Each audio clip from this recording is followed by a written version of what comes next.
Hello दोस्तों, नमस्ते and happy learning to all of you. Panoramic education के यूट्यूब चैनल में मैं सीए ऋषभ डाकलिया आपका फिर से एक बार इंटर की रिवीजन सीरीज में कॉन्टिन्यूटी बनाने के लिए हमारे previous topic working capital management का एक और पार्ट लेके आया हूं, जिसमें हम लोग कुछ और इंपॉर्टेंट टॉपिक्स पे चर्चा करने वाले हैं जो हमारे वर्किंग कैपिटल मैनेजमेंट के बेस को थोड़ा और बेटर करेगा। ये हमारी रिवीजन सीरीज है, तो जैसा मैंने पहले भी बताया था कि हम उम्मीद करते हैं कि आपको एक basic awareness about all these topics already है, और इसीलिए हम लोग यहां पे कुछ इंपॉर्टेंट कॉन्सेप्ट एक क्विक और समराइज्ड मैनर में क्विकली रिवाइज करने वाले हैं, जिससे कि हमारी एग्जाम में जो एफिशिएंसी और इफेक्टिवनेस है वो बेटर हो पाए।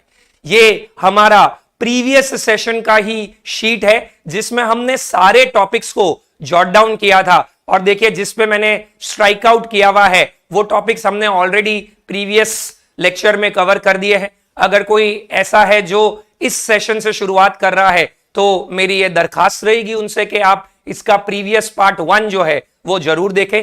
और हम लोग जो टॉपिक्स है वो in order of relative importance conduct कर रहे हैं, तो इन सब में से जो एस्टिमेशन ऑफ वर्किंग कैपिटल है वो काफी इंपॉर्टेंट पार्ट था जो हमने हमारे पार्ट 1 में कवर कर लिया।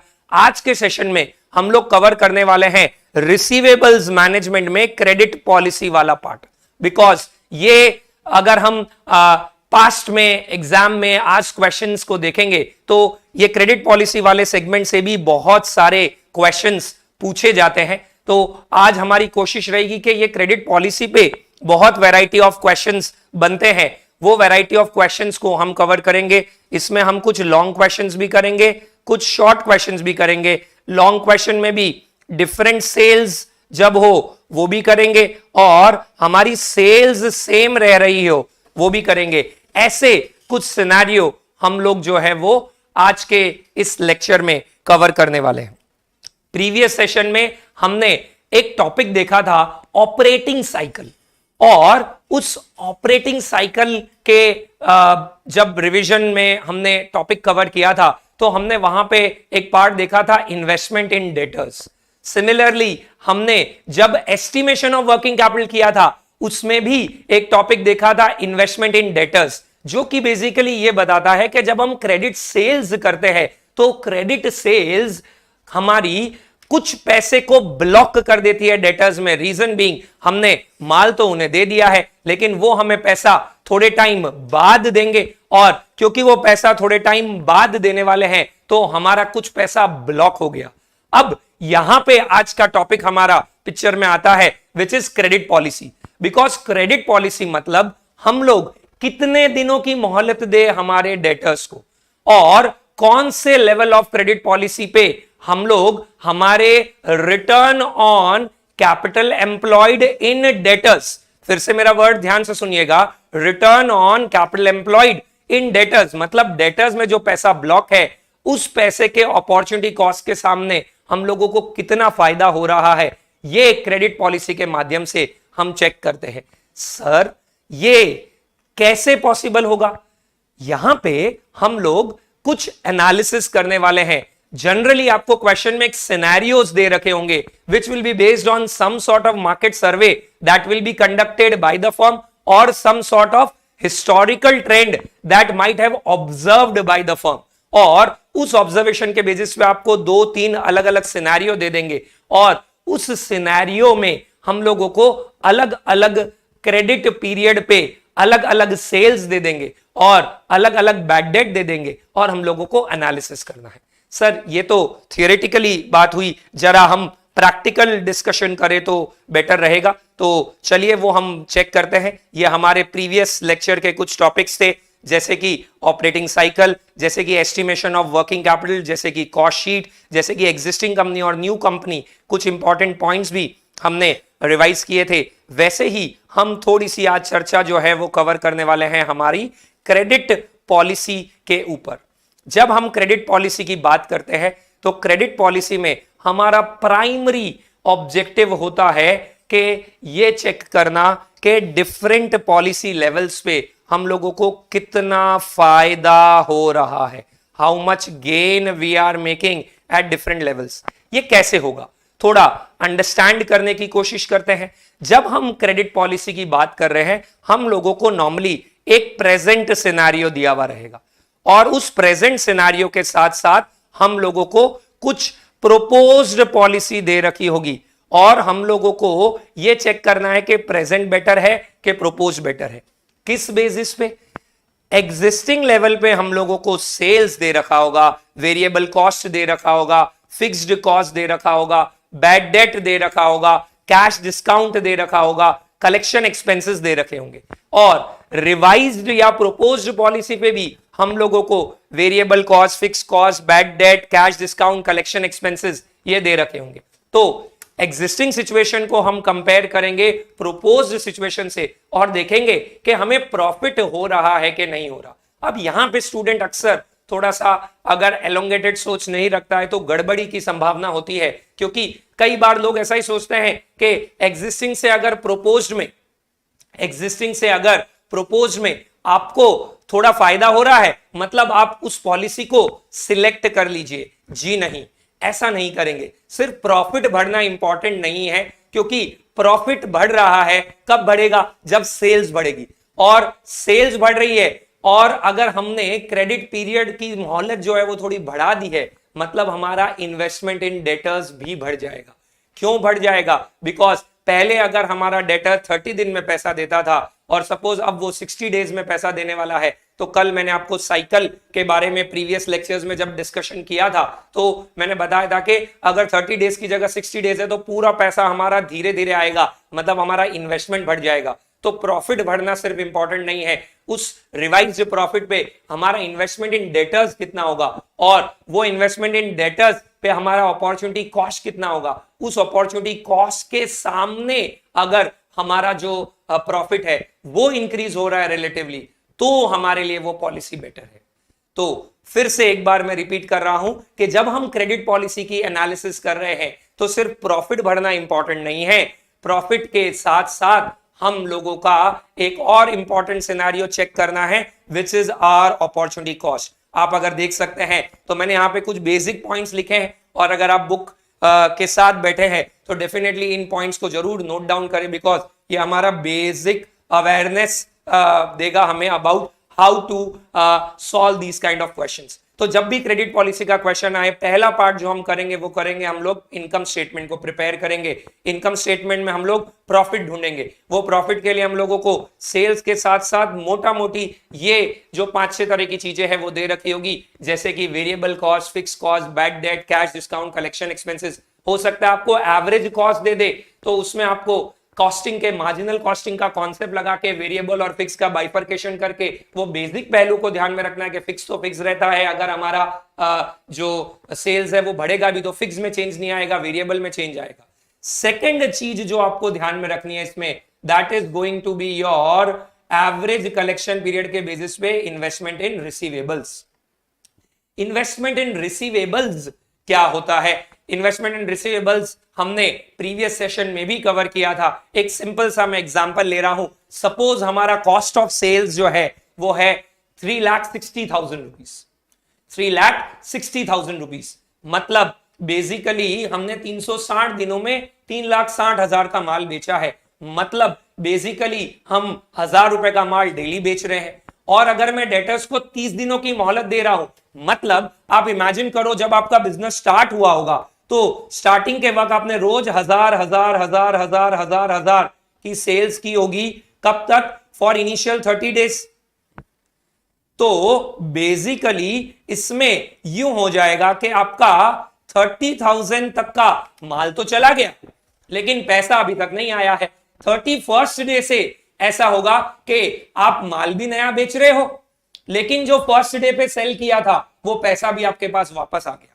तो अगर हमारा 30 डेज का क्रेडिट पीरियड है और 1,000 रुपए की सेल्स है तो ऑन एन एवरेज आपका 30,000 रुपीज ब्लॉक हो जाएगा डेटर्स के अंदर, और वो जो पैसा ब्लॉक हुआ है उसका अपॉर्चुनिटी कॉस्ट भी होगा जो इक्विटी से फंडेड हो सकता है या इक्विटी और डेट का कॉम्बिनेशन हो सकता है। अपॉर्चुनिटी कॉस्ट बोलेंगे हम उसको, weighted average cost of capital बोलेंगे, वो भी दे रखा होगा।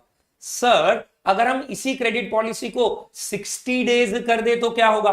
तो मतलब हम लोगों ने डेली, सपोज हमारी सेल्स का लेवल अभी भी सेम है, तो अब मैं 60 दिन तक हजार बेचूंगा, तब तक मैं माल तो दे रहा हूं लेकिन पैसा मेरा फर्स्ट डे वाला 61st डे को आएगा, फिर जो सेकंड डे पे मैंने बेचा था उसका पैसा 62nd डे पे आएगा। मतलब 60 डेज तक मेरा सामान बाहर जा रहा है लेकिन पैसा जो है वो 60 डेज तक ब्लॉक रह गया। तो 1000 इंटू 60 करेंगे तो हमारा पार्ट कितना आ जाएगा? 60,000 रुपीज ब्लॉक हो जाएगा। तो ये एक पर्सपेक्टिव है समझने का। दूसरा पर्सपेक्टिव इसी चीज को समझने का यूं हो सकता है कि अगर हमें ब्लॉक मनी देखना है कि कितना इन्वेस्टमेंट इन डेटर्स है हमारा, तो हम क्या करेंगे? जो हमारा कॉस्ट ऑफ सेल्स है उसको हम डिवाइड कर सकते हैं डेटर्स टर्नओवर रेशियो से, तो हमारे एवरेज डेटर्स आ जाएंगे। या आप अगर डेटर्स टर्नओवर रेशियो का फॉर्मूला देखोगे तो होता है cost of sales divided by average debtors. मतलब सपोज यहां पे 3,60,000 डिवाइडेड बाय, अगर मैं एवरेज डेटर्स 30,000 करता हूं, मतलब हमारा डेटर्स टर्नओवर रेशियो कितना होगा? 12 टाइम्स। मतलब 12 बार डेटर घूम रहा है, 12 बार डेटर घूम रहा है, मतलब हमने बेचा, वो पैसा रिकलेक्ट हुआ, फिर वही घूम रहा है वापस, वही घूम रहा है वापस, वही घूम रहा है वापस, जो हमने ऑपरेटिंग साइकिल में भी समझा था। ऑपरेटिंग साइकिल में हमने ओवरऑल पार्ट लिया था, अभी हम सिर्फ डेटर्स का पार्ट ले रहे हैं। तो इसी को अगर मैं चेंज कर दूंगा, ये मैं स्वैप कर देता हूं अगर, तो हमारा एवरेज डेटर्स कितना हो जाएगा? Cost of sales divided by debtors turnover ratio. ये मैंने कॉस्ट बेसिस पे लिया है, अगर आप इसको क्रेडिट सेल्स के टर्म्स में लोगे तो भी चलेगा। बस ये ध्यान रखना कि कैश सेल्स को डेटर से हम बिल्कुल भी कनेक्ट नहीं कर दे, तो उसको हम क्लियर कट अवॉइड करेंगे। मैं थोड़ा बेसिक लेवल पे चला गया और सिर्फ मैंने आपको ये बताया कि हम लोगों को एवरेज इन्वेस्टमेंट इन डेटर्स अगर ढूंढना हो तो वो कैसे ढूंढेंगे, ये पार्ट है। तो अगर मेरा डेटर्स टर्नओवर रेशियो 6 है डेटर्स टर्नओवर रेशियो, मतलब 6 बार डेटर्स पूरा कन्वर्ट हो रहा है साल भर में, इसका मतलब 60 डेज से हमारा पैसा आ रहा है।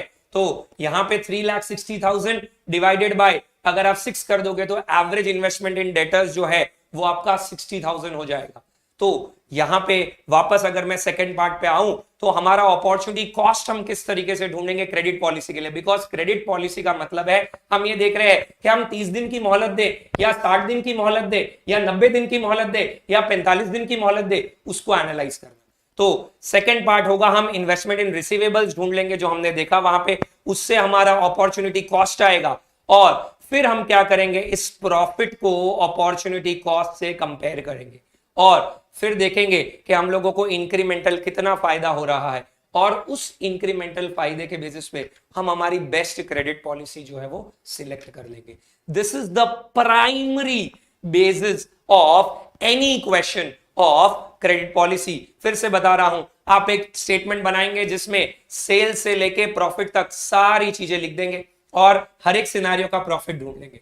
फिर एक और स्टेटमेंट बनाएंगे या उसी स्टेटमेंट के सेकेंड हाफ में आप क्या करेंगे? आप अपॉर्चुनिटी कॉस्ट इन डेटर्स, जैसे मैंने बताया, वो लिख देंगे, उसमें कितना पैसा लगा हुआ है वो लिख देंगे और उसके बेसिस पे हम लोग इंक्रीमेंटल प्रॉफिट और इंक्रीमेंटल इन्वेस्टमेंट के बेसिस पे इंक्रीमेंटल अपॉर्चुनिटी कॉस्ट ढूंढ लेंगे। ये मैंने थोड़ा ओरल बेसिस पे लॉजिक बताया है और थोड़ा थियोरेटिकली लिखा है। अब हम इसको सम्स में जाएंगे। इसमें एक और वैरायटी भी है, जैसा आप देख सकते हैं, जहां पे हमारी सेल्स चेंज नहीं हो रही है, वैसा भी मैं क्वेश्चन कोशिश करूंगा कि कवर करूं सो दैट आपको कॉन्सेप्चुअली क्लैरिटी थोड़ी और बेटर आए। ये स्टडी मैट का एक बेसिक क्वेश्चन हम कवर अप करेंगे, जहां पे हम लोगों को कुछ सिनेरियो दे रखे हैं और उस सिनेरियो के बेसिस पे हम लोग जो है वो, अभी मैंने जो थ्योरेटिकल एनालिसिस बताया आपको, उसको हम लोग कैसे नंबर्स के रूप में प्रेजेंट करेंगे। आज के सेशन में मैं एंड में इसी क्वेश्चन को एग्जैक्ट में प्रेजेंट कैसे करना है उसका भी एक फॉर्मेट बता दूंगा, सो दैट आपके वो ध्यान में रहे। आप अपने कैलकुलेटर्स रेडी रखें और मैं चाहूंगा कि साथ साथ में आप भी मदद करते रहे in sharing the figures, so that helps us in making the revision more efficient and quick.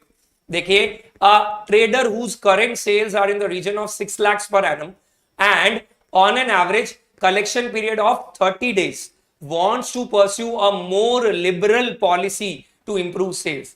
Liberal का मतलब इजी, और हम लोगों को अब जो है वो क्रेडिट पॉलिसी को स्मूदन और इजी करना है। हम लोग अगर हमारे डेटर के लिए इजी बनाना चाह रहे हैं तो डेटर कब खुश होगा, जब हम उसको ज्यादा मोहलत देंगे।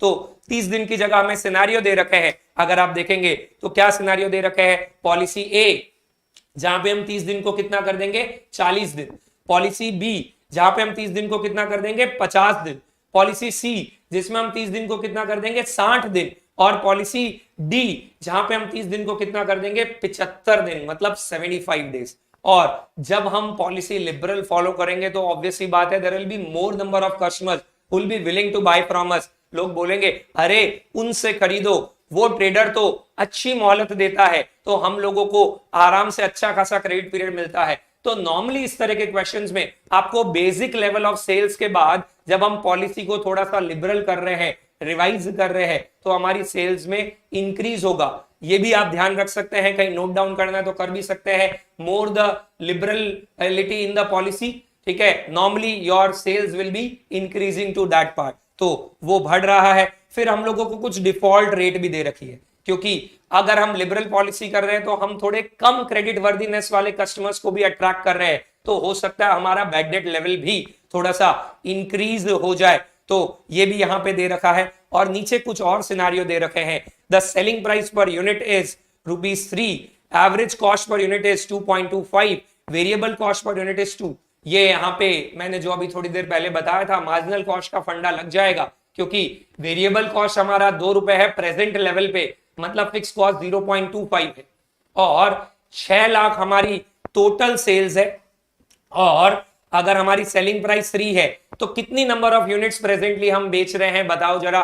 6 लाख टोटल सेल्स और ₹3 हमारी सेलिंग प्राइस पर यूनिट, मतलब प्रेजेंट लेवल पे हम लोग 2 लाख यूनिट्स जो है वो सेल कर रहे हैं, और वो 2 लाख यूनिट्स पे हमारा वेरिएबल कॉस्ट ₹2 है, मतलब फिक्स कॉस्ट कितना हो जाएगा, 0.25 इंटू 2 लाख यूनिट्स। बताइए ये कितना आएगा, this is going to be 50,000 rupees, और ये 50,000 रुपए जो है, ये 50,000 रुपए जो है वो हमारा प्रेजेंट फिक्स्ड कॉस्ट है, जो आने वाले लेवल्स पे भी सेमिज रहेगा, जो आने वाले लेवल पे भी सेमिज रहने वाला है। So the current bad debt loss हमें दे रखा है 1%, required return on additional investment हमें दे रखा है 20%, और 360 डेज अ ईयर ये हमारा बेसिस है, और हमें बोला हुआ है analyse which of the above policy would you recommend for adoption. तो हम इसका प्रेजेंटेशन और ट्रीटमेंट देखते हैं, एक बार फिर से दिमाग में वापस जोड़ डालिए और याद करिए क्या पैटर्न था। सबसे पहले हम लोग क्या करेंगे, सबसे पहले हम लोग हमारा इंक्रीमेंटल प्रॉफिट ढूंढेंगे, इंक्रीमेंटल प्रॉफिट के बाद हम एवरेज इन्वेस्टमेंट इन डेटर्स ढूंढेंगे, एवरेज इन्वेस्टमेंट इन डेटर्स के बाद हम लोग हमारा अपॉर्चुनिटी कॉस्ट ढूंढेंगे, और अपॉर्चुनिटी कॉस्ट को हम कंपेयर करेंगे हमारे प्रॉफिट से। अब यहां पे दो तरह के अप्रोचेस हो सकते हैं। नॉर्मली इंस्टीट्यूट अप्रोच मेंशन नहीं करती और सिर्फ ऐसा बोलती है बताओ कौन सी पॉलिसी सर्वश्रेष्ठ है, लेकिन अगर आपको बाई चांस पूछ लिया जाए तो हम लोग उसका भी तरीका देखेंगे। Incremental approach chapter 7 of FM investment decision से कनेक्ट करते हुए बताना चाहूंगा, जब हम कंपेयर कर रहे हैं एग्जिस्टिंग को प्रोपोज से कितना एक्स्ट्रा आ रहा है, तो जब हम सिर्फ एडिशनल पे कैलकुलेशन करेंगे वो इंक्रीमेंटल अप्रोच हो जाएगा, और जब हम लोग एब्सोल्यूट टर्म्स में कैलकुलेट करेंगे तो हमारा टोटल अप्रोच बन जाएगा। चलिए एक स्टेटमेंट हम लोग बना देते हैं यहां पे, और ये चेक करते हैं कि कैसे वैल्यूज जो है वो हमारी बनेगी। व्हाट आई डू इज, हम लोग यहां पे सबसे पहले सारे बेसिस लिख देते हैं। I will prepare a statement जहां पे हम लोगों को ये मेंशन करना होगा कि हमारी प्रेजेंट लेवल क्या है, फिर policy A, policy B, policy सी और पॉलिसी डी। प्रेजेंट लेवल पे हमारी सेल्स अगर हम देखेंगे तो कितनी है, 6 लाख रुपए। ठीक है, आप चाहें तो एक और चीज मेंशन कर देंगे, थोड़ा वो भी आपके पूरे सिनेरियो को इजी बनाएगा, that is going to be our units. So units हमारी जो है वो होगी प्रेजेंट लेवल पे 2 लाख यूनिट्स। फिर अगर हम लोग पॉलिसी ए में जाएंगे तो 6,30,000 डिवाइडेड बाई 3 करेंगे तो 2,10,000 यूनिट्स। देन वो बनेगा 2,16,000 यूनिट्स। देन अगर हम देखेंगे तो वो बनेगा 2,25,000 यूनिट्स। एंड देन अगर हम देखेंगे तो नेक्स्ट बनेगा 690 divided by 3 which is going to be 2,30,000 units. 2,30,000 units. अब इस बेसिस पे अगर हम लोग यहां पे हमारी सेल्स वैल्यू देख लेते हैं तो that's going to be 6,30,000 in policy A level, 6,48,000 in policy B level, 675 in policy C level and 6,90,000 in policy D level। यहां पे हम लोगों को वेरिएबल कॉस्ट, फिक्स्ड कॉस्ट और बैड डेट, ये 3 सिनेरियो दे रखे हैं। हम चाहें तो इन तीनों को लिख के एक बेसिस निकाल लेंगे। हमने देखा था कुछ और चीजें भी आ सकती है, जैसे कि कलेक्शन एक्सपेंसेस, जैसे कि कैश डिस्काउंट कंपोनेंट, ये भी अगर हो तो हमें उसको भी इनकॉर्पोरेट कर देना है। फिलहाल वो दिया हुआ नहीं है तो मैं यहाँ पे वेरिएबल कॉस्ट तो पर यूनिट 2 रुपीज है तो उसको सिंपल मल्टीप्लाई कर देंगे, बहुत ही इजी है वो। 4 लाख, 4,20,000, 4,32,000, 4,50,000 और 4,60,000। एंड फिक्स तो फिक्स ही रहता है, जो हमने अभी देखा था ऊपर 0.25 इंटू 2 लाख यूनिट्स हमारी प्रेजेंटली है, तो 50,000 रुपए हमारा फिक्स्ड कॉस्ट बन जाएगा। तो वो हम मेंशन करेंगे यहां पे, that's going to be 50,000 at every level.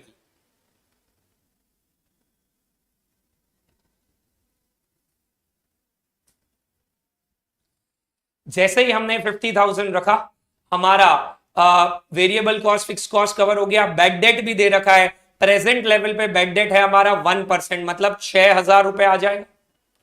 फिर हमारा बैड डेट का लेवल है 1.5%, तो 6,30,000 इंटू 1.5% कर देंगे तो डेट विल बी 9,450। फिर 6,48,000 इंटू 2% कर देंगे तो डेट विल बी 12,960। फिर 6,75,000 इंटू 3% कर देंगे तो डेट विल बी 20,250। और फिर हम लोग 6,90,000 इंटू 4% कर देंगे तो डेट विल बी अराउंड 27,600। इसके बेसिस पे हमारा प्रॉफिट डिटरमाइन हो जाएगा। यहीं पे अगर हम इंक्रीमेंटल अप्रोच करते तो हम यहां पे 30,000 लिखते, यहां पे 48,000 लिखते, यहां पे 75,000 लिखते और यहां पे 6,90,000 की जगह 90,000 लिखते। फिक्स कॉस्ट में इंक्रीमेंटल कुछ आता ही नहीं, बैड डेट और वेरिएबल कॉस्ट इंक्रीमेंटल आ जाता और प्रॉफिट आ जाता। हालांकि हम अभी भी इंक्रीमेंटल अप्रोच पे शिफ्ट हो सकते हैं। टोटल प्रॉफिट निकाल के मैं इंक्रीमेंटल प्रॉफिट ढूंढ लूंगा तो again I can shift to incremental profit approach. तो अगर मैं इसमें से हमारा प्रॉफिट डिटरमाइन कर लेता हूं तो 6 लाख माइनस 4,56,000, प्रेजेंट लेवल पे हमारा प्रॉफिट है 1,44,000। फिर 6,30,000 माइनस 4,79,450, तो डेट विल अमाउंट टू 1,50,550, 150,550। फिर 6,48,000 minus 4,32,000 minus 50,000 minus 12,960, that will amount to 1,53,040। फिर 4,50,000 minus 50,000 6,75,000 minus 5,20,250, so that will amount to 1,54,750। And last वाले में हमारा बैड डेट लेवल काफी बढ़ गया है, तो 460 plus 50,000 plus 27,600 minus 6,90,000. This amounts to 1,52,400. तो बिना आगे बढ़े भी एक छोटा सा एनालिसिस तो हम लोग ध्यान में रख ही सकते हैं। क्या ध्यान में रखेंगे हम लोग कि जो पॉलिसी डी है ना, ये तो उचित नहीं है भैया। क्यों नहीं है पॉलिसी डी उचित? बिकॉज यहां पे तो हम ज्यादा मोहलत दे रहे हैं, फिर भी हमारा प्रॉफिट कम हो रहा है। क्यों? क्योंकि बैड डेट का कंपोनेंट बढ़ गया है। तो इस पॉलिसी पे तो हम जाने से पहले ही सीधा मना कर सकते हैं। अगर अभी भी इंक्रीमेंटल अप्रोच पे शिफ्ट होना है तो आप हो सकते हो क्या करोगे, इंक्रीमेंटल प्रॉफिट ढूंढ लोगे और उसको प्रेजेंट लेवल से कंपेयर करोगे। So which is going to be, अगर हम यहां पे देखें तो 6550 आ जाएगा, यहां पे देखें तो 9040 आ जाएगा, थर्ड पार्ट पे देखेंगे तो 10,750 आ जाएगा, और पॉलिसी डी पे देखे तो 8,400 आ जाएगा।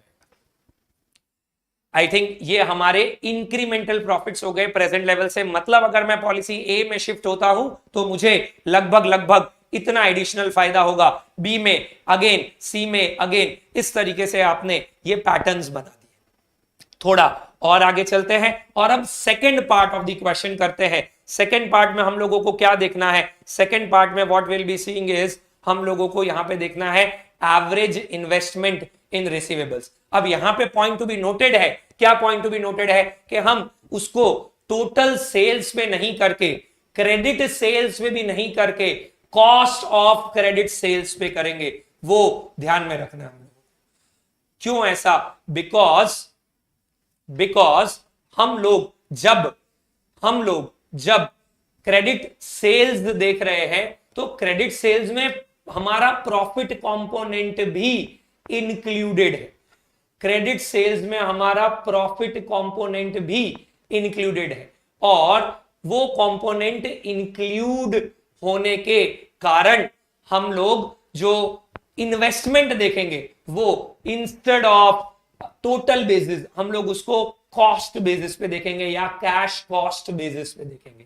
तो ये चीज हमें विशेष तौर पे ध्यान में रखनी है, कंसिडर करनी है for the purpose of calculating the next part.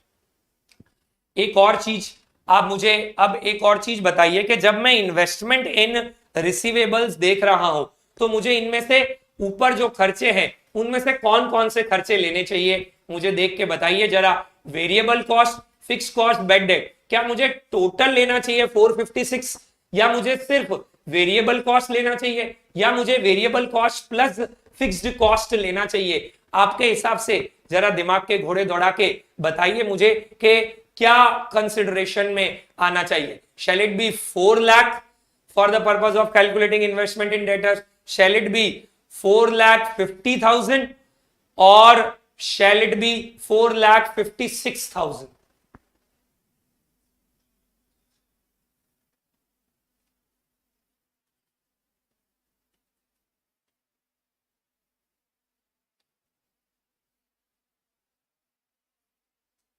देखिए bad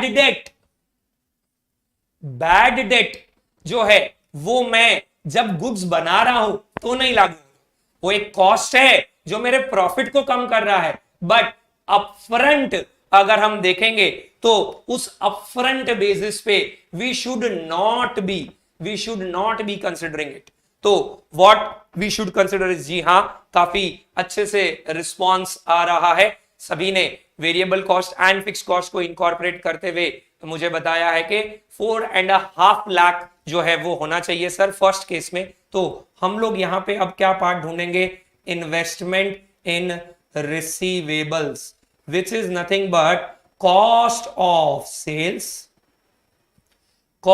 of sales divided by हमारा क्या आ जाएगा? Debtors turnover ratio. और डेटर्स टर्नओवर रेशियो में इधर क्विकली लिख देता हूं एक पार्ट में। जब हमारा क्रेडिट पीरियड फर्स्ट केस में 30 डेज था, दैट मींस हमारा डेटर टर्नओवर रेशियो जो है वो 12 टाइम्स हो जाएगा। आई होप आपको ये पता है 360 और 30 तो 12 बार डेटर्स घूम रहे हैं। फिर जब हम लोग सेकेंड केस में जाएंगे तो सेकेंड केस में हमारा जो क्रेडिट पीरियड है वो 40 डेज का है, तो हमारा डेटर्स टर्नओवर रेशियो जो है वो 360/49 हो जाएगा। ठीक है, देन जब हम थर्ड पार्ट में जाएंगे तो हमारा क्रेडिट पीरियड 50 डेज हो जाएगा, तो 360 डिवाइडेड बाय 50 हम लोग 7.2 कर देंगे उसको। फिर हम नेक्स्ट पार्ट पे जाएंगे तो 360 डिवाइडेड बाय, अगर हम लोग 6 कर देंगे, बिकॉज 60 पे 6 बैठ जाएगा, तो 6 आ जाएगा हमारा डेटर्स टर्नओवर रेशियो। जो कैसे कैलकुलेट हुआ है, अगर फिर किसी को बेसिक में तकलीफ हो रही है तो ये हमारा पार्ट आ जाता है 360 divided by average collection period. Turnover ratio मतलब घूमना, ठीक है, रोटेशन। तो 30 दिन है मतलब 12 बार रोटेट होंगे, 40 दिन है मतलब 9 बार रोटेट होंगे, 50 डेज है तो 7.2 टाइम्स रोटेट होंगे, 60 डेज है तो 6 टाइम्स रोटेट होंगे, और 75 डेज है तो 360 बाई 75 कर देंगे, 4.8 टाइम्स रोटेट होंगे। अब हमें क्या करना है, नेक्स्ट पार्ट हमारा जो इन्वेस्टमेंट इन रिसीवेबल्स है वो क्या आएगा, कॉस्ट ऑफ सेल्स, वो ये रहा कॉस्ट ऑफ सेल्स, वो मैं इसका टोटल लगा दूंगा, और इस टोटल को मुझे डिवाइड कर देना चाहिए हमारे डेटर्स टर्नओवर रेशियो से। तो कितना पैसा ब्लॉक है, क्योंकि 4.5 lakh total cost of sales है, जो बेसिकली 12 टाइम्स घूम घूम के आया है। तो एट अ टाइम कितना इन्वेस्टमेंट मेरा ब्लॉक रहा है, तो 4,50,000 डिवाइडेड बाई 12 करेंगे तो फर्स्ट केस में हमारा मनी आ जाएगा 37,500।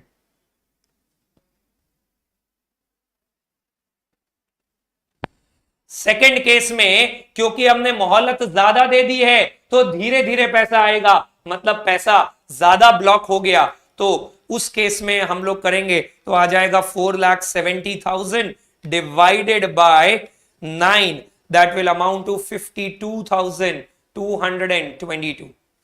Then 4,82,000 divided by 7.2, that will amount to 66,944. Then 5 lakh divided by 6, that will amount to 83,333.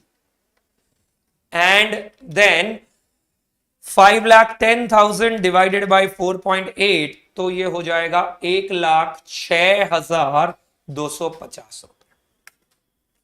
तो अब सर ये इन्वेस्टमेंट इन रिसीवेबल को क्या हमें प्रॉफिट से कंपेयर करना है, ना भैया ना।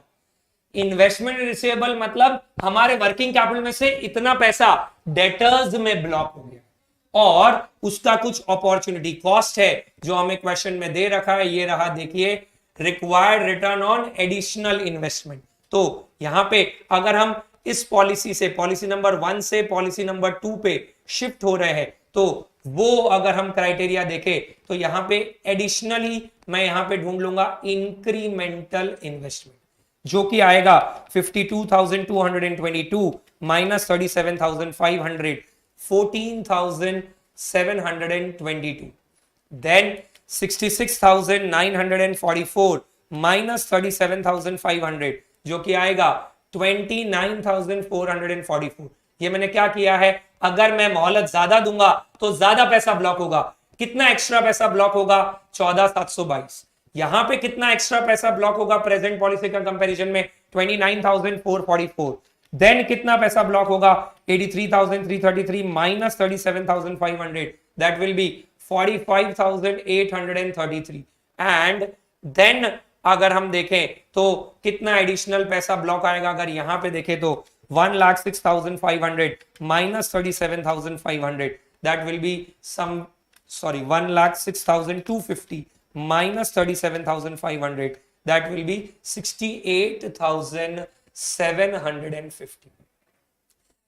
सर अब इंक्रीमेंटल इन्वेस्टमेंट पे हमारा अपॉर्चुनिटी कॉस्ट का रिक्वायर्ड रिटर्न है 20%, मतलब हमें कहीं से पैसा जुगाड़ना पड़ेगा ज्यादा मोहलत देने के लिए, तो जो एक्स्ट्रा पैसा जुगाड़ा है उसमें 20% तो मिनिमम कमाना है। तो ये जो इंक्रीमेंटल इन्वेस्टमेंट है, इस पे हम कितना एक्स्ट्रा कमाना चाह रहे हैं और कितना एक्स्ट्रा कमा लेंगे, फिर से नोट करिए इस पार्ट को, कितना एक्स्ट्रा कमाना चाह रहे हैं और कितना एक्स्ट्रा कमा लेंगे। जो कमाया है वो प्रॉफिट के रूप में दिखेगा और जो कमाना चाहिए वो यहां पे दिखेगा, और फिर जब हम कंपेयर करेंगे तो हमारा आंसर रेडी टू सर्व है। तो करिए 14,722 का 20%, that will amount to 2,944. Then 9040 into 20%, that will amount to 9040 into 29,444 into 20%. मैंने प्रॉफिट ले लिया, इंक्रीमेंटल इन्वेस्टमेंट लेंगे तो that will B 5888. Then 45,833 into 20%, that will amount to 9167. और फिर हमारा पार्ट आ जाएगा 68,750 इंटू 20%, तो वो आ जाएगा हमारा करीब करीब 13,750. अब आप कंपेयर कर लीजिए भैया कि कमाना था 2944, कमाया है 6550. खुशी हुई कि दुख हुआ? बताइए. कमाना था 2944 और कमा लिया 6550. खुशी हुई कि दुख हुआ? खुशी. सेकंड केस में भी आपका यही कंपैरिजन आएगा, थर्ड में भी यही आएगा और फोर्थ में भी यही आएगा. फोर्थ तो हमने एनालिसिस में पहले ही बोल दिया था, इसको तो हटा दीजिए भैया, क्योंकि हमारा प्रॉफिट कम हो रहा है और इन्वेस्टमेंट बढ़ रहा है, तो उसको काट दो और एबीसी का कंपैरिजन करो. और जिसमें हमको सबसे ज्यादा खुशी हो रही, इतनी खुशी हो रही है, वो पॉलिसी हम लोग जो है वो सिलेक्ट कर देंगे for our policy credit policy analysis segment, जिसमें हमारा कुछ प्रेजेंटेशन अगर पूरे सम का देखें तो ये इस तरह का प्रेजेंटेशन रहेगा. हमने क्या क्या पार्ट देखा है, अगर फिर से देखें तो येलो में जो हाईलाइट किया है वो हमारा कोर पार्ट है. उन दो चीजों को हमें पहुंचना है, इंक्रीमेंटल प्रॉफिट और हमारा incremental investment, incremental opportunity cost. तो इंक्रीमेंटल प्रॉफिट पे हम कैसे पहुंचेंगे? Sales, variable cost, fix cost, bad debt, collection expenses, discount, इसमें से जो जो दे रखे हैं वो ले लेंगे.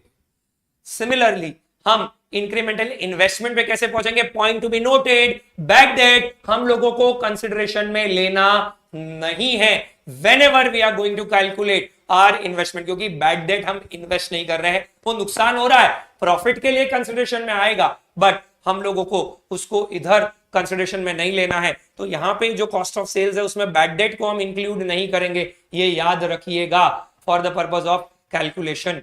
तो हम लोगों ने सेकेंड पार्ट देखा है यहां पे, ये जो मैंने ब्लू में मार्क कर दिया है उसका टोटल डिवाइडेड बाय हमारा डेटर्स टर्नओवर रेशियो. उस डेटर्स टर्नओवर रेशियो के बेसिस पे हम लोग हमारा इंक्रीमेंटल इन्वेस्टमेंट ढूंढ लेंगे, उसमें अपॉर्चुनिटी कॉस्ट ढूंढ लेंगे और फिर कंपेयर करेंगे. मैं एक बार आपको जो प्रेजेंटेशन दोनों सिनेरियो से है वो भी बताना चाहूंगा. ये देखिए, this is the incremental approach, जहां पे सिर्फ इंक्रीमेंटल सेल्स को कंसिडर कर लिया है और फिर ये फाइनल प्रॉफिट आया है. आई थिंक आप टोटल प्रॉफिट निकाल के करेंगे तो भी यही आंसर आपका बनने वाला है, 6550, 9040, 10,750 एंड 8400. ये देखिए सेम पार्ट हमारा यहां पे बना.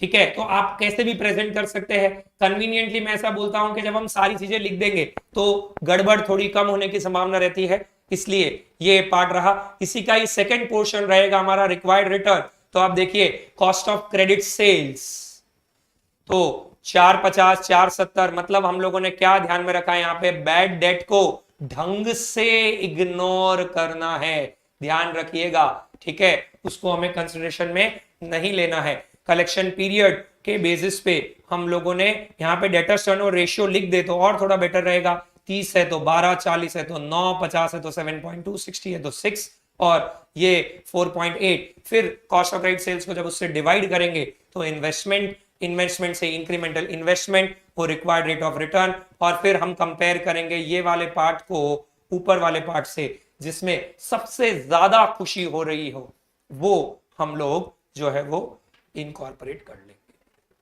सो that is our primary explanation of credit policy. इसको हम टोटल अप्रोच से भी कर सकते हैं. ये प्रेजेंटेशन भी आपके सामने यहां पे प्रेजेंट हुआ है जहां पे आपने टोटल प्रॉफिट रख दिया. टोटल प्रॉफिट को अपॉर्चुनिटी कॉस्ट भी जो टोटल था वो ले लिया और उसके बेसिस पे आपने टोटल बेनिफिट्स कितने हो रहे हैं वो देख ली, हमारे आंसर में कोई चेंज नहीं आएगा, कहीं नोट डाउन करना है तो कर लो, कोई भी तरीके से आप कोई भी अप्रोच फॉलो कर सकते हैं। एक क्वेश्चन एक बार इंस्टीट्यूट ने ऐसा पूछा हुआ था जहां पे ऐसा मेंशन कर दिया था कि use incremental approach while solving, तो ऐसा बोल दे तो हमने ऑलरेडी देख लिया। ये टोटल अप्रोच का भी प्रेजेंटेशन है, और प्रेजेंटेशन इसलिए मैं बता रहा हूं सो दैट आपको एग्जाम में वो थोड़ा ध्यान में भी रह पाए। This is our credit policy analysis of variety of things that are given. इसकी मोस्ट लाइकलीनेस रहती है like estimation of working capital पूछने की, तो आई होप आपको पता चला। इसी में मैं आगे बढ़ के एक और वैरायटी ऑफ क्वेश्चन कराना चाहूंगा जहां पे हो सकता है कि ये जो सेल्स में इंक्रीज हो रहा है वो नहीं दिया हुआ और आपको कॉस्ट टू कॉस्ट खेलना हो। यह हमारा सेकेंड कैटेगरी ऑफ क्वेश्चन है आज के इस revision session of working capital management में। तो हम वो क्वेश्चन जाएंगे। जी हां, मैंने आपके लिए थोड़ा सा मार्किंग कर दिया है, नो चेंज इन सेल्स, तो हम लोगों को कॉस्ट टू के कॉस्ट बेसिस पे जाना है, क्योंकि कई बार स्टूडेंट्स कंफ्यूज हो जाते हैं इसमें भी कि सेल्स तो चेंज हो ही नहीं रहा, तो हम लोग बाकी सारी चीजें कैसे निकालेंगे, या प्रॉफिट कैसे डिटरमाइन करेंगे, या इंफॉर्मेशन बहुत ज्यादा नहीं दी हुई है बाकी सब खर्चों की, तो कैसे होगा। तो आई थिंक ये क्वेश्चन आपको थोड़ा सा हेल्प करेगा इस ओवरऑल सिनेरियो को डिटरमाइन करने के लिए। I'll read the question for you. PQR Limited, having an annual sales of 30 lakhs, is reconsidering its present collection policy. फिलहाल हमारी 30 लाख की सेल्स है, हम वापस सोच रहे हैं कि भाई फिर से एक बार दिमाग लगा लिया जाए, क्या ये उचित है या अनुचित है। At present, the average collection period is 50 days and bad debt losses are 5% of sales. The company is incurring an expenditure of 30,000 on account of collection of receivables. Cost of funds is 10%। ये मैंने previous session में ही बोला था, फिर से बोल रहा हूं, कोई है अगर जो उसको 1.25 1.5 पे देख रहा है, तो कई बार जब मैं उसको बोल रहा हूँ तो उसको लगेगा शायद वो ऑटोमेटिक 2 हो गया, तो आप इसको नॉर्मल स्पीड पे ही रहने देंगे तो भी चलेगा, क्योंकि ऑटोमेटिकली थोड़ी सी स्पीड हमने रिवीजन के हिसाब से जो है कंसिडरेशन में ले ली है। अब यहां पे अगर आप देखोगे तो प्रीवियस क्वेश्चन से कंपेयर करो, वहां पे हमें इंक्रीज इन सेल्स ऐसा मेंशन कर दिया था, यहां पे हम लोगों को ऐसा कुछ भी मेंशन किया हुआ नहीं है। तो हम लोगों को इंक्रीमेंटल प्रॉफिट किस तरीके से ढूंढना होगा वो चेक करने की स्टोरी थोड़ी हम करेंगे। आई थिंक प्रीवियस क्वेश्चन में हमने फॉर्मेट एंड पैटर्न समझ लिया है, तो थोड़ा सा क्विकली हम लोग यहां पे क्या करेंगे। सेल्स तो हमारा सेमेज है, अगर सेम है प्रेजेंट प्रोपोज पॉलिसी 1 और 2 में, तो उसको आप नहीं भी लिखेंगे तो चलेगा, क्योंकि अगर इंक्रीमेंटल प्रॉफिट देखना है तो सेल्स में चेंज नहीं है तो वेरिएबल कॉस्ट में चेंज नहीं होगा, और वेरिएबल कॉस्ट के साथ साथ फिक्स कॉस्ट तो वैसे भी चेंज नहीं होगा। तो ये तीनों चीजें अगर आप अवॉइड भी करेंगे तो चलेगा। इस क्वेश्चन के लिए थोड़ा अलग से पार्ट है, तो सर फिर हम लोगों को क्या देखना है, हम लोगों को यहां पे ले लेना चाहिए बैड डेट, हम लोगों को यहां पे ले लेना चाहिए कलेक्शन एक्सपेंसेस, और उसका टोटल लगा देना चाहिए। और फिर अगर सेल्स नहीं दे रखा है तो इन दैट केस मुझे इस पूरी कैलकुलेशन को on the basis of sales गिनना पड़ेगा, on the basis of sales गिनना पड़ेगा। तो चलिए चेक कर लेते हैं। प्रेजेंट लेवल पे हमारा बैड डेट है 5%, तो 30 लाख का 5% एक्सक्यूज मी आ जाएगा 1,50,000। अगर हम ऑल्टरनेटिव 2 में जाते हैं तो 4% ऑफ सेल्स आ जाएगा 1,20,000, और 3% ऑफ सेल्स आ जाएगा 90,000। कलेक्शन एक्सपेंसेस हमने ज्यादा बंदे रखे हैं ऐसा लग रहा है, क्योंकि पहले कम बंदे रखे थे या कम हम लोग उस पर ध्यान दे रहे थे तो बैड डेट ज्यादा आ रहा था, अब हमने ज्यादा ध्यान दिया तो कलेक्शन एक्सपेंस तो हमारा बढ़ गया, लेकिन बैड डेट जो है वो सामने हमारे फेवर में आके कम हो गया। तो इस केस में अगर मैं टोटल लेता हूं तो इनका टोटल आ जाता है आपका टोटल एक्सपेंसेस गिवन 180, 180 एंड 185। तो अगर मैं यहां पे इंक्रीमेंटल बेनिफिट देखूंगा तो हमारा इंक्रीमेंटल बेनिफिट यहां पे आ जाएगा कुछ भी नहीं, यहां पे आ जाएगा 5000 नेगेटिव, यहां पे आ जाएगा 5000 नेगेटिव।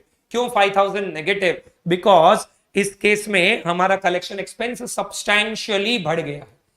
सर टोटल प्रॉफिट तो इसमें कर ही नहीं सकते ना? बिल्कुल, तो आप देखोगे तो यहां पे वर्ड ही मेंशन कर दिया है इंक्रीमेंटल अप्रोच, इसलिए बिकॉज आपको टोटल टर्म्स में प्रॉफिट अवेलेबल ही नहीं है। क्यों अवेलेबल नहीं है? क्योंकि वेरिएबल कॉस्ट नहीं दिया हुआ, फिक्स्ड कॉस्ट नहीं दिया हुआ, और इसीलिए that can not be found out in the given question. अगर आप कहीं नोट्स मेंटेन कर रहे हैं तो उसमें एक पॉइंट ध्यान में रख लीजिए कि इंक्रीमेंटल अप्रोच आपका ऐसे क्वेश्चंस में अपने आप लागू हो जाएगा जब पूरी डिटेल इंफॉर्मेशन आपको दी हुई नहीं है। तो सेकंड कंपोनेंट क्या होना चाहिए? सेकंड कंपोनेंट होना चाहिए हमारा इन्वेस्टमेंट इन रिसीवेबल्स। और इन्वेस्टमेंट इन रिसीवेबल्स हमारा कैसे कंपेयर होता है? या तो cost of credit sales divided by debtors turnover ratio करेंगे, पर इस केस में कॉस्ट ऑफ क्रेडिट सेल्स तो अवेलेबल नहीं है, तो हम लोग क्या करेंगे? Credit sales divided by debtors turnover ratio कर देंगे। तो ये भी कहीं नोट डाउन कर लीजिए, दोनों फॉर्मूला है। रेशियो चैप्टर में भी हमने ये चीज देख रखी है कि कुछ कुछ चीजें कॉग्स के बेसिस पे कैलकुलेट होती है, कुछ कुछ चीजें सेल्स के बेसिस पे होती है। दोनों का पर्सपेक्टिव अलग अलग है, और बेसिस अगर कंपैरिजन का यहां पे हम देखें तो सब में कॉमन रख रहे हैं, तो आई थिंक कोई इश्यू होना नहीं चाहिए। चलिए ढूंढ लेते हैं इन्वेस्टमेंट इन रिसीवेबल्स के लिए हम लोग को पहले क्या चाहिएगा? Debtors turnover ratio. और मैं 360 डेज ही कंसिडरेशन में फिर से ले रहा हूं। प्रेजेंटली अगर 50 डेज है तो 360 डिवाइडेड बाय 50 करता हूं तो that will be amounting to 7.2। फिर 40 डेज हो जाएगा। देखो यहां चेंज इन कलेक्शन पीरियड नहीं बोला हुआ है, ये भी ध्यान रखिएगा। अगर चेंज इन कलेक्शन पीरियड होता तो हम लोग का ये कहानी अलग होता।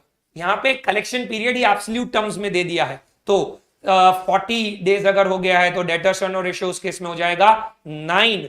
और फिर केस नंबर 3 में अगर हम लोग जाएंगे तो हमारा 30 डेज के बेसिस पे डेटर्स टर्नओवर रेशियो हो जाएगा 12। और इन्वेस्टमेंट इन रिसीवेबल्स के लिए हम लोगों को कर देना चाहिए 30 lakh divided by 7.2, 30 lakh divided by 9 और 30 लाख डिवाइडेड बाय 12। सो ये अगर हम बेसिस देखेंगे तो that will B 30 lakh divided by 7.2, 4,16,667. 30 lakhs divided by 9, that will amount to 3,33,333. अगर आपने नोट किया है तो पॉलिसी को थोड़ा सा स्ट्रिक्ट करने के कारण आपका जो ऐसा है वो थोड़ा फास्ट घूमेगा, और फास्ट घूमने के कारण आपका इन्वेस्टमेंट डिक्रीज हो जाएगा। कितना डिक्रीज हो जाएगा? Incremental change in investment. Incremental change in investment अगर हम यहां से यहां कंपेयर करेंगे तो आ जाएगा 416,333 माइनस 416,667 माइनस 3,33,333। सो आपको करीब करीब 83,334 का बेनिफिट हो जाए। और अगर फिर हम यहां से यहां फिर से आगे देखते हैं तो 30 लाख बाई 12 तो ये 2,50,000 हो जाएगा। और फिर वापस कंपैरिजन करें अगर हम लोग तो 416,667 माइनस 2,50,000 तो 1,66,667 का एडवांटेज आता है। आप चाहें तो पॉलिसी ए से बी का भी कंपैरिजन कर सकते हैं, उस केस में आपको कितना रेलेवेंट फायदा होगा? 83,333। मैं दोनों चीजें साथ में कराऊंगा, डोंट वरी, इसको आराम से देखेंगे। ये 83,333 को मैं बाद में लेता हूं, पहले अभी फिलहाल 166,667 से कंपेयर कर लेता हूं। हमारा क्वेश्चन में जो अपॉर्चुनिटी कॉस्ट है वो कितना दिया हुआ है एक बार देख लेते हैं। That is given as 10%। सो अगर इंक्रीमेंटल चेंज इन इन्वेस्टमेंट, मुझे ये बताओ हमारा इन्वेस्टमेंट डेटर्स में बढ़ा है कि कम हुआ है? पिछली बार तो हमारा investment in debtors in the previous question just that we did, हमारा इन्वेस्टमेंट इन डेटर्स इंक्रीज हो रहा था। तो इंक्रीज हो रहा था तो ज्यादा इन्वेस्टमेंट चाहिएगा, ज्यादा इन्वेस्टमेंट पे हमारी एक्सपेक्टेशन बढ़ जाएगी। यहां पे हमारा इन्वेस्टमेंट कम हो रहा है, कम हो रहा है मतलब पैसा फ्री हो रहा है, पैसा फ्री हो रहा है तो हम उसको कहीं और इन्वेस्ट कर पाएंगे, उसको कहीं और इन्वेस्ट कर पाएंगे, तो उस पे 10% कमा पाएंगे। तो यहाँ पे 83,333 का 10% अगर हम ले लेते हैं तो 8,333 का हम लोगों को क्या होगा, benefit due to decrease in investment in debtors. ये आपको अंडरस्टैंडिंग के लिए मैंने सिर्फ लिखा है, इतना आप बड़ा एग्जाम में नहीं भी लिखेंगे तो चलेगा, क्योंकि वापस समझो हमारा प्रॉफिट में 0 चेंज आया, लेकिन सेम लेवल ऑफ सेल्स पे भी हमने हमारा इन्वेस्टमेंट डिक्रीज कर दिया। इन्वेस्टमेंट डिक्रीज कर दिया तो पैसा फ्री हो गया, पैसा फ्री हो गया तो कहीं और इन्वेस्ट कर दिया, कहीं और इन्वेस्ट किया तो उस पर कुछ हमारा जो अमाउंट है वो बच गया। That is somewhere around 83,333। और सेकेंड केस में अगर हम जाएंगे तो उसमें हम लोगों को और यहां से कंपेयर करें तो कितने का फायदा होगा, 16,667 या 66। अब आप क्या करोगे, फिर से मैं हाईलाइट कर रहा हूं उसको, you will compare your incremental benefit with your expectation और फिर आप रिलेवेंट कंपैरिजन निकाल लेंगे। तो क्या बन जाएगा, यहां पे डैश, क्योंकि ये तो हमारा बेसिस ऑफ कंपैरिजन है इंक्रीमेंटल अप्रोच के लिए, यहां पे 8,333 का फायदा होगा और यहां पे हम लोगों को 11,666 11,666 का फायदा होगा। इसी को अगर मैं इंक्रीमेंटल अप्रोच से करता तो कहानी, मतलब ये भी इंक्रीमेंटल अप्रोच ही है, पर प्योर इंक्रीमेंटल अप्रोच एक और बन जाता है जहां पे हम लोग प्रेजेंट से पॉलिसी ए को कंपेयर करेंगे और ए से बी को कंपेयर करेंगे। तो अगर ए से मैं बी को कंपेयर कर रहा हूं तो यहां पे मुझे कितना रिलेटिव एडवांटेज हो रहा है वो चेक करते हैं वापस। तो उसमें अगर हम देखेंगे तो इधर से इधर हम लोगों को 83,333 का फायदा हो रहा है और फिर 3,33,333 से 250 पे जाएंगे तो हमें फर्दर 83,333 का फायदा हो। तो कई बार इस तरीके से भी प्रेजेंटेशन की जाती है।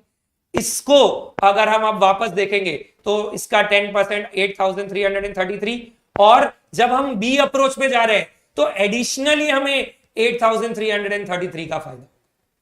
तो अगर हम इसको कंपेयर करेंगे अभी तो यहां 8,333 का फायदा, यहां पे 3,333 का, बस यहीं पे सबसे ज्यादा गलतियां होती है क्योंकि लोग ऐसा समझते हैं कि हम लोगों को तो 3,333 डिक्रीज हो रहा है। नहीं, इससे पहले वाले क्वेश्चन में मैंने सबको प्रेजेंट से कंपेयर किया था। अब हम प्रेजेंट से ए पे जा रहे हैं और ए से बी पे जा रहे हैं। तो प्रेजेंट से ए पे जाएंगे तो 8,333 का फायदा होगा और ए से बी पे जाएंगे तो 3,333 का और फायदा होगा। मतलब अगर इनका टोटल लगाओगे तो फिर से that's going to be the amount that we calculate in the first approach, that is 11,667. This is how this is going to work in your favor. ये वो पार्ट है, ये मैं पूरा सॉल्यूशन आपके सामने प्रेजेंट कर दे रहा हूं। यहाँ पे हम लोगों को क्या नोट डाउन करना है, नोट डाउन करना है कि इस केस में हम लोगों का सेल्स का चेंज है ही नहीं, तो हम किस पे खेले थे, कॉस्ट टू कॉस्ट बेसिस पे खेले थे। और कॉस्ट टू कॉस्ट बेसिस पे भी हम लोगों को प्योरली बोल दिया था इंक्रीमेंटल अप्रोच पे जाओ, तो मैं प्रेजेंट से ए पे गया और प्रेजेंट से ही बी पे गया, मैंने वो भी बताया, और फिर मैं प्रेजेंट से ए पे गया और ए से बी पे गया, वो भी बताया। आई होप ये आपको कॉन्सेप्चुअल क्लैरिटी के लिए हेल्प कर रहा है और डिफरेंस पता चल रहा है, क्योंकि कई स्टूडेंट्स इसी में कंफ्यूज होंगे, मैं यहां से जाऊं वहां से जाऊं, कैसे भी चले जाओ आंसर सेम ही आएगा। मैंने आपको सॉल्व करके भी बताया कि 11,666 ही केस 1 में आ रहा था और सेकंड अप्रोच से भी हमारा 8,333 प्लस 3,333 कर देंगे तो सेम ही अप्रोच आएगा। आई होप ये सबको क्लियर हुआ। मुझे जरूर से रिस्पॉन्ड करके बता दे कि ये आपको क्लैरिटी से समझ आया है कि नहीं। ये आपका टाइप 2 क्वेश्चन हो गया इसमें, which is about no change in sales, मतलब हमारा सेल्स सेम टू सेम है, that is cost to cost basis के ऊपर ही है।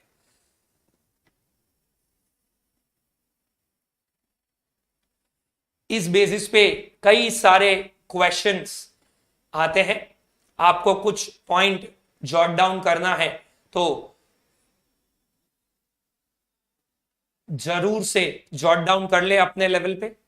फिर हम एक और क्वेश्चन अभी कवर करने वाले हैं विच इज रिसेंटली आस्क्ड, ठीक है। शॉर्ट क्वेश्चन के लिए अच्छा पार्ट है, इसमें मेरे को एक कॉन्सेप्ट भी कराना है, प्लस ये सिनेरियो के लिए भी इंपॉर्टेंट है, क्योंकि इसमें कुछ और पार्ट भी दिया हुआ है, तो हम ये नेक्स्ट क्वेश्चन करेंगे। बट उससे पहले आप क्विकली कुछ चीजें जॉट डाउन कर ले। Meanwhile I will have a sip of water.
चलिए एक और क्वेश्चन किया जाए अबाउट क्रेडिट पॉलिसी एनालिसिस ही। A company has current sale of rupees 12 lakhs per year. The PV ratio is 20%. PV ratio दे दिया है, मतलब हम लोगों को कंट्रीब्यूशन मिल जाएगा वहां पे। And post tax cost of investment in receivables is 18%। Post tax, यहां पे मुझे मेरा एक डायलॉग याद आ रहा है, गधा गधा घोड़ा घोड़ा। मतलब हम लोगों को जब भी कंपैरिजन करना है तो हम घोड़े को घोड़े से कंपेयर करें तो ज्यादा बेटर रहेगा। तो यहां पे हम लोग जो फाइनल प्रॉफिट निकालेंगे उसको हमें टैक्स रेट से एडजस्ट करना चाहिए। जी हाँ, क्या आपको टैक्स रेट दे रखी है? हाँ।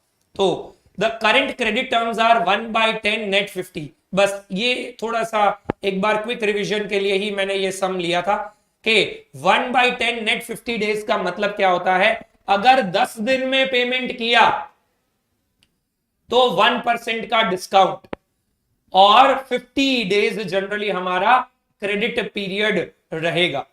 1/10 नेट 50, फिर कहीं पे और दे रखा है 2/10 नेट 35, मतलब फिर हमने रिवाइज करके उसको क्या कर दिया है, 10 दिन में पेमेंट कर दो तो अब 2% का डिस्काउंट मिलेगा, 2% का डिस्काउंट मिलेगा।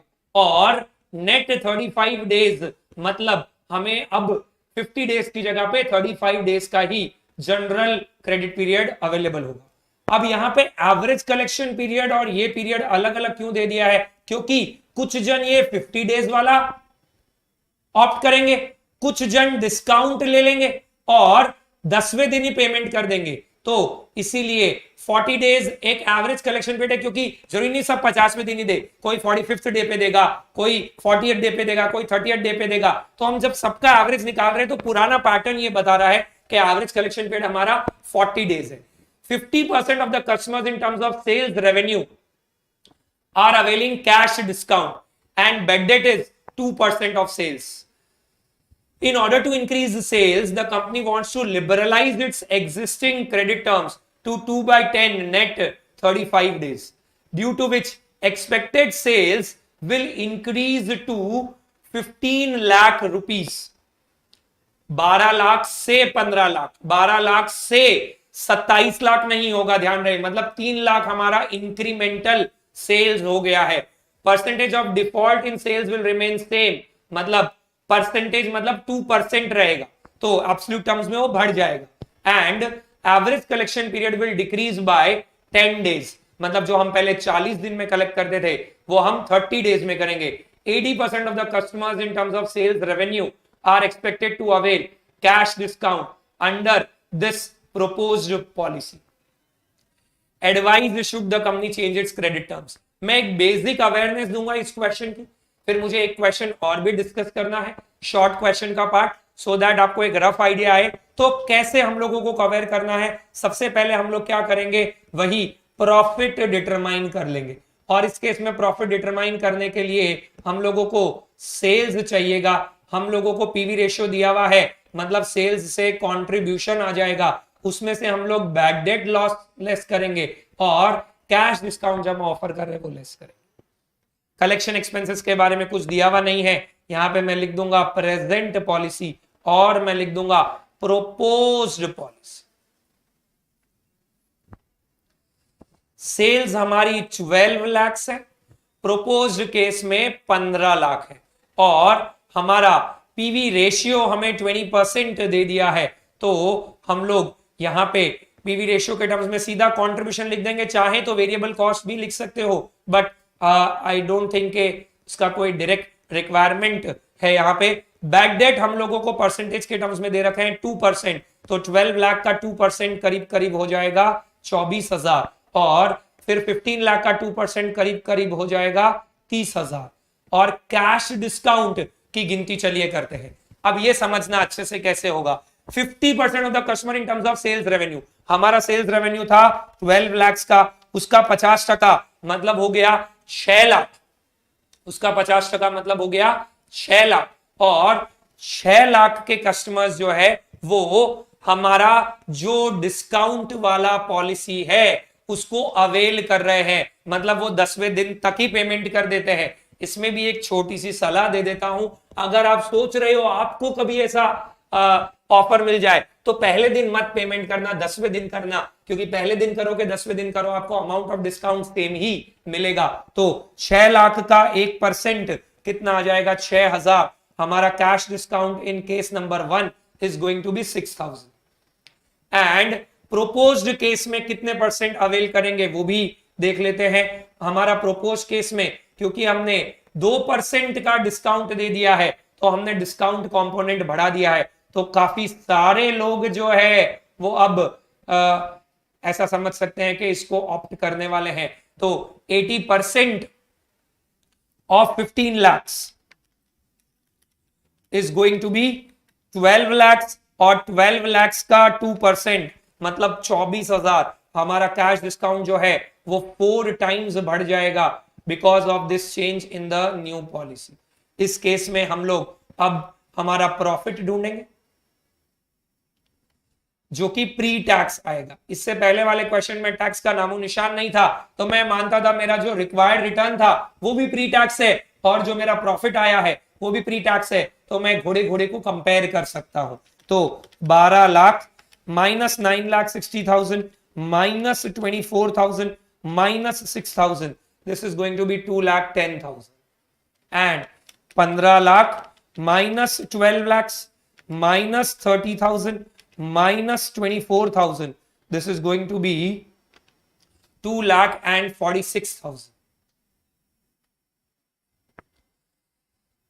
2,46,000 जी। अगर आप इसको इंक्रीमेंटल बेसिस पे करें तो कैसे करेंगे, 3 लाख का इंक्रीमेंटल सेल्स है, 2,40,000 का आपका इंक्रीमेंटल कंट्रीब्यूशन है, 6,000 का आपका इंक्रीमेंटल बैड डेट है, और 18,000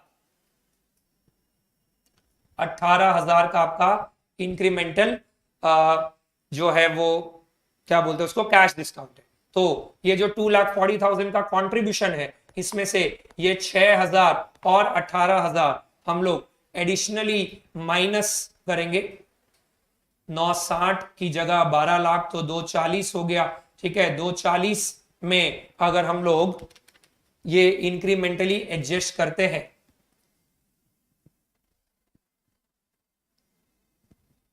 सो ये बेसिस कुछ मुझे लग रहा है मैंने गड़बड़ की है। 3 lakh minus 30,000 minus 24,000, so that's going to be 246, and हमारा कंट्रीब्यूशन इस केस में जो इंक्रीमेंटली है, चलो इंक्रीमेंटल को मैं बाद में कलेक्ट करते हुए लेता हूं, पहले इस बेसिस को सामने ले लेते हैं, ठीक है। उसको मैच कराता हूं मैं। ये हमारा present level of pre tax profit आ गया, which is going to be 240 minus 30,000 हम और ऐड कर देते तो 210 आ जाता है, और यहाँ पे 3 लाख माइनस हम लोग 30,000 और 24,000 और माइनस कर देते तो करीब करीब आ जाता है हमारा 2,46,000। सो इसको मैं अभी नेट ऑफ टैक्स करूंगा, मतलब इंटू 70% कर देते हैं, तो 210 का 70% आ जाएगा 1,47,000, और 246 का 70% कर देंगे तो आ जाएगा 1,72,200। अब अगर हम लोग कंपेयर करेंगे तो मुझे इस पॉलिसी से इस पॉलिसी पे लगभग 25,200 का फायदा हो रहा है। This should be compared with our investment in receivables which should be based on our cost, जो हम लोगों को यहां पे नेट ऑफ पीवी रेशियो दे रखा है। जैसे कि अगर हम लोग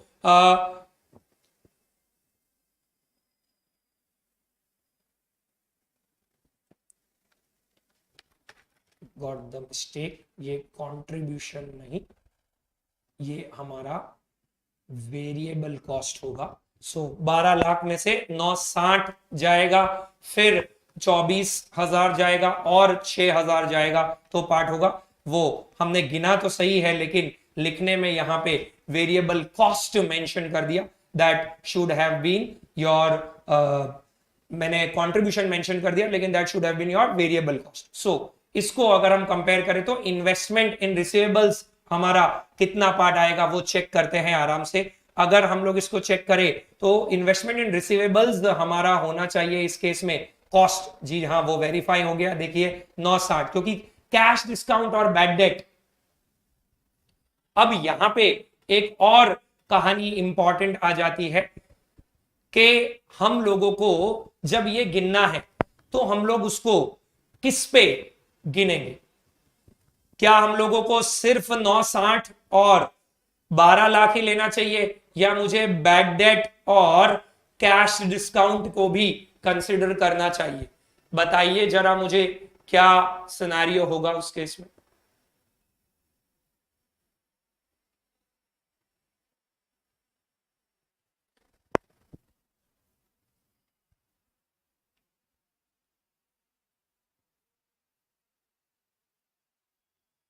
जी इसमें बहुत सारे, yes got a few responses. इसमें अगर हम सिनेरियो देखें तो बैड डेट को तो हमें बिल्कुल ही कंसिडरेशन में नहीं ही लेना है। जब हम गुड्स बेच रहे हैं तो हमारा इन्वेस्टमेंट तो वेरिएबल कॉस्ट का ही है, वेरिएबल कॉस्ट का ही है, जो कि हमारा सेल्स का पार्ट है। अब कैश डिस्काउंट वैसे एक तरह का फाइनेंस कॉस्ट है। क्या है? Finance cost. और अगर वो फाइनेंस कॉस्ट है तो उसको अगर आप कंसिडर कर रहे हैं, एक नोट पुटअप करना ज्यादा बेटर रहेगा, क्योंकि अगर हम लोग कॉस्ट ऑफ सेल्स देखते हैं तो उसमें ये इंक्लूड नहीं होना चाहिए। इसमें दोनों स्कूल ऑफ थॉट की अपनी अपनी राय, और उसके बेसिस पे आप कंसिडरेशन लें तो मेरे हिसाब से एक क्लैरिटी ऑफ थॉट के टर्म्स में उसको आपको इनकॉर्पोरेट कर देना चाहिए। So we may go ahead with 960। 960 क्या बता रहा है? हमारा इनपुट। कैश डिस्काउंट को हम फाइनेंस कॉस्ट की तरह कंसिडर करें तो हमारा जो कॉस्ट ऑफ सेल्स है उसके अंदर वो पार्ट नहीं बनना चाहिए। थोड़ा सा आप याद कर लीजिए कॉस्ट शीट, और उसके बेसिस पे what we will be doing is, हम लोग यहां पे इन्वेस्टमेंट इन रिसीवेबल्स ढूंढ लेंगे, और इन्वेस्टमेंट इन रिसीवेबल्स के बेसिस पे हम लोग हमारा इंक्रीमेंटल इन्वेस्टमेंट ढूंढ लेंगे, और इंक्रीमेंटल इन्वेस्टमेंट के बेसिस पे हम लोग हमारा इंक्रीमेंटल बेनिफिट ढूंढ लेंगे और उसके बेसिस पे हम लोगों को जो है वो कंपैरिजन कर देना चाहिए। थॉट प्रोसेस सेम है।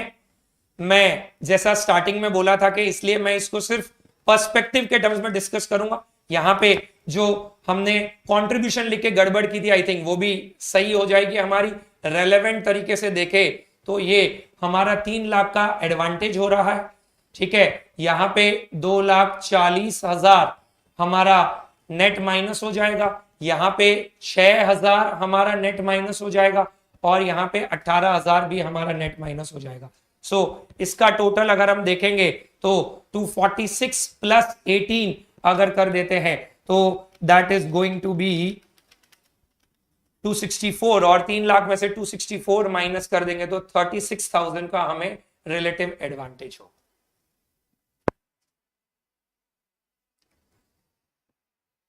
आई होप आपको पैटर्न पता चला। यही पैटर्न हमने इस क्वेश्चन में किया, यही पैटर्न हमने इस क्वेश्चन में किया और अभी जो क्वेश्चन मैंने उठाया उसमें जो हमारा पर्सपेक्टिव था वो था ये चीज कवर करने का, विच वॉज के 1/10 का मतलब क्या होता है, कैश डिस्काउंट को किस तरीके से इनकॉर्पोरेट करना होता है और उसको इनकॉर्पोरेट करना हो तो हमारा जो प्रॉफिट है वो कैसे डिटरमाइन होगा। इसी से रिलेटेड कुछ इंपॉर्टेंट पॉइंट्स आई थिंक यहां पे मैं बताना चाहूंगा आपको मैनेजमेंट ऑफ रिसीवेबल से। फिर मैं एक और क्वेश्चन का पर्सपेक्टिव देना चाहूंगा रिवीजन के लिए। इंपॉर्टेंट पॉइंट्स में यहां पे आ जाता है इंक्रीमेंटल अप्रोच है कि टोटल अप्रोच, वो ध्यान में रखना है आपको। देन एक्सपेंसेस गिनते वक्त fixed cost, bad date, cash discount, variable cost, collection expenses ध्यान में रखना है। फिर इन्वेस्टमेंट इन रिसीवेबल्स के लिए आपको एवरेज कलेक्शन पीरियड ढूंढते वक्त सेल्स बेसिस देखना है कि कॉस्ट बेसिस, वो ध्यान में रखना है।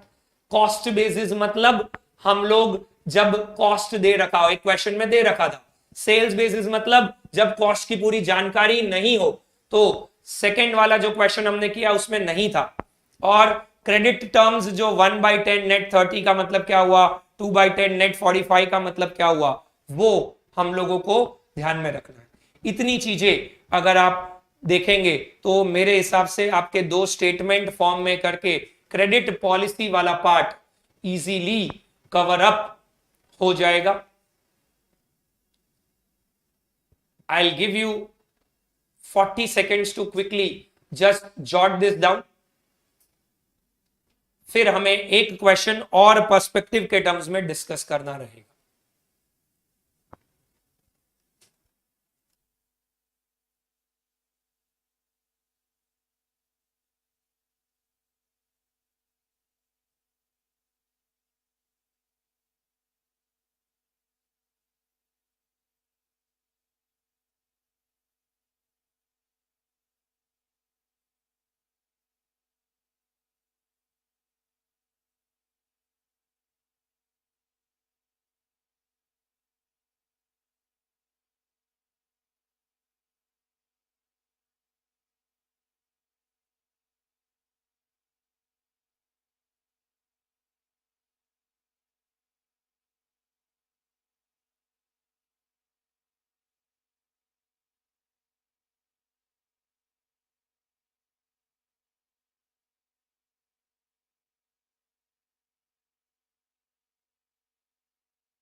जी हाँ, आई होप आपने ये नोट डाउन कर लिया है।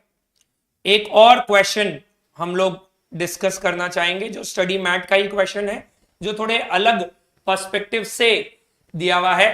As a part of the strategy to increase sales and profits, the sales manager of a company proposes to sell goods to a group of new customers with 10% risk of non-payment.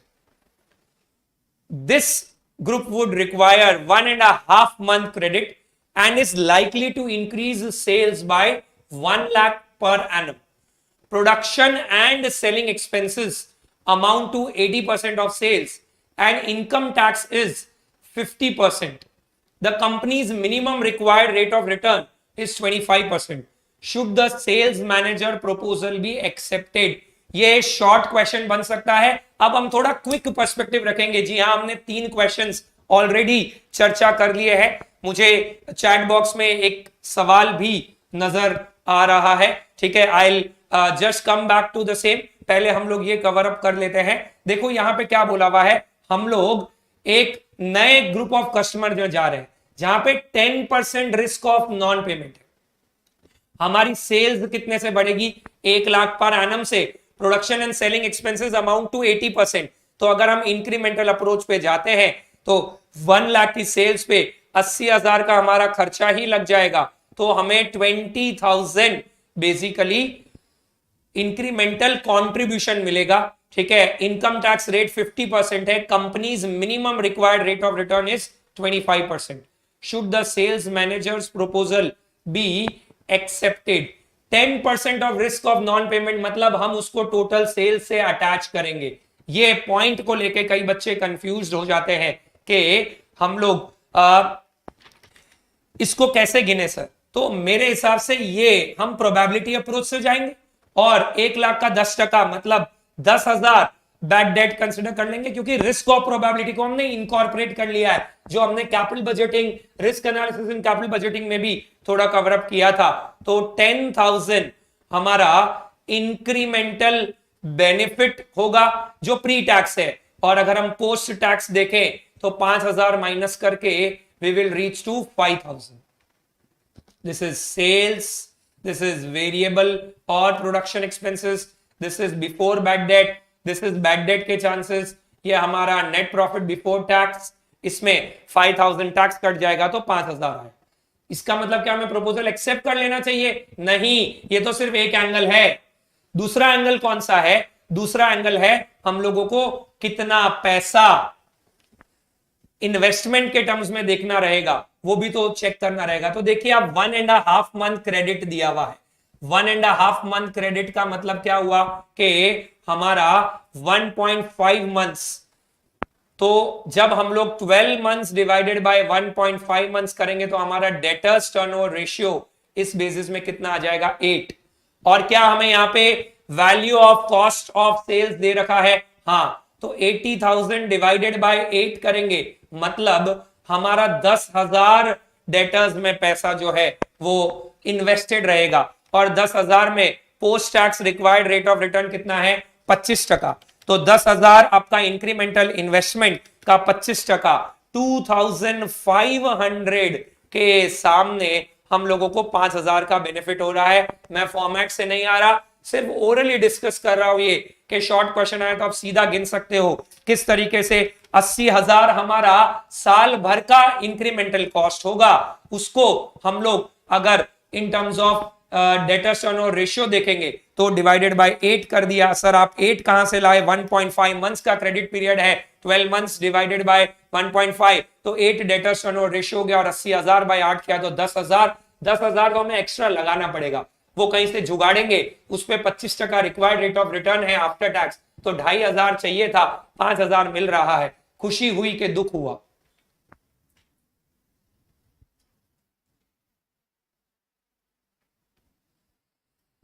Great, ठीक है। तो basically हम लोगों को यहां पे यही basis पे नीचे एक इंपॉर्टेंट क्वेश्चन पूछ लिया है। क्या क्वेश्चन पूछ लिया है कि 30%, 40% और 60% आफ्टर टैक्स है तो डिग्री ऑफ रिस्क क्या होना चाहिए? Good question. ये कंप्यूट करने के लिए थोड़ा सा दिमाग लगाएंगे हम लोग किस तरह से। देखिए, हम लोगों को रिक्वायर्ड रेट ऑफ रिटर्न अगर 30% है, दैट मीन्स के पोस्ट टैक्स 3000 चाहिए हमें, दैट मीन्स के प्री टैक्स 6000 चाहिए। सर आप ये कैसे लाए? 10,000 हमारा इंक्रीमेंटल इन्वेस्टमेंट था, उसका 30% 3000, ये आफ्टर टैक्स है। अगर आफ्टर टैक्स 3,000 है तो बिफोर टैक्स कितना हो जाएगा? 6,000। और हमारा कंट्रीब्यूशन कितना था? 20,000।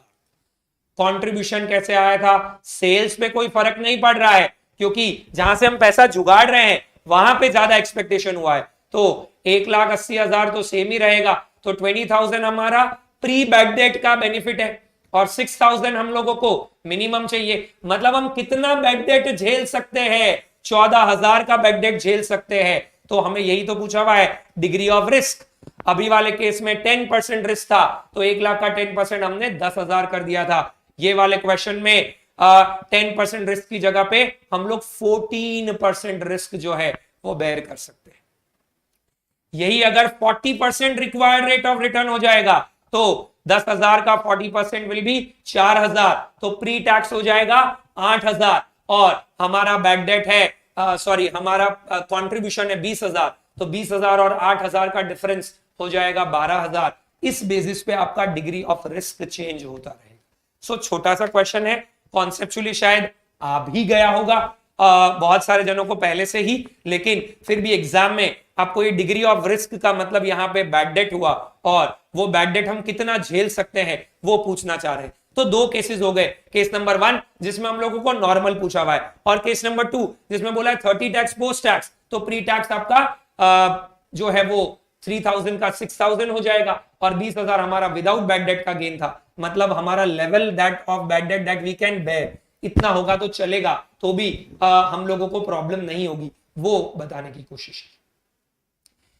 एक क्वेश्चन इससे रिलेटेड आया है कि सर यहां पे हम लोग कैश डिस्काउंट को कंसिडर करेंगे कि नहीं करेंगे। तो मैंने जैसा बोला था आपको कि नॉर्मली अगर आप देखेंगे तो फाइनेंस कॉस्ट को इग्नोर करना चाहिए, तो यहां पे 960 और सेकंड केस में आई थिंक हमारा आया था 12 लाख, उसके बेसिस पे ही हम लोगों को रिक्वायर्ड रिटर्न ढूंढना चाहिए by calculating investment in receivables.